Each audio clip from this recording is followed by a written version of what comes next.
Howdy, my fellow engineers. This is IST8505, a magnetic sensing company from Taiwan. Today's video is about the IST8505 Nanopower TMR switch. I'm going to show you how low its power consumption is, how sensitive it is, and why it's ideal for battery-powered devices like continuous glucose monitoring.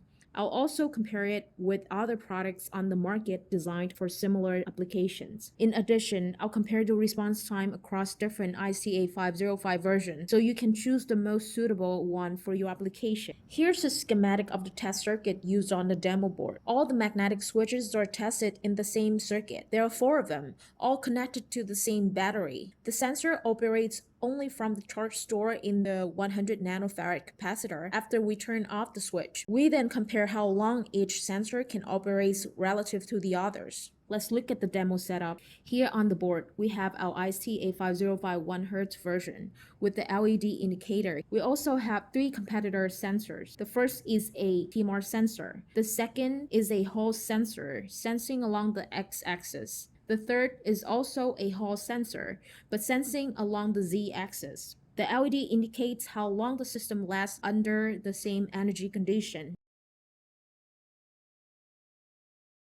I'm trying to turn all the switches on and off at the same time. As you can see, some of the other sensors turn off almost immediately after I turn them off. Hall sensors typically consume more power, but even compared to another TMR sensor, the IST8505 performs significantly better. Our sensor lasts 20 seconds with this capacitor. Imagine how long it can last in a real battery power system. Let me show you again.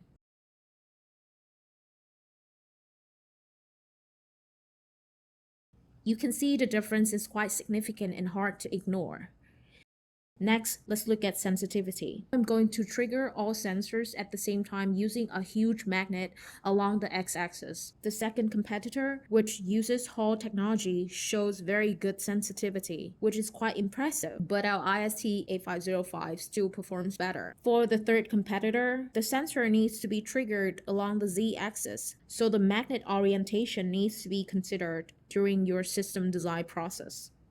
Okay. Here's another demo board showing different IST8505 versions, 1, 2, 4, and 8 Hz. The 1 Hz version is suitable for ultra-low power applications like CGM, but it may feel slightly slow depending on the user experience. In most cases, 2 Hz is a good balance for applications driven by human interaction, and 8 Hz should cover most use cases where faster response is required. Let us know what you think and which version best fits for your application.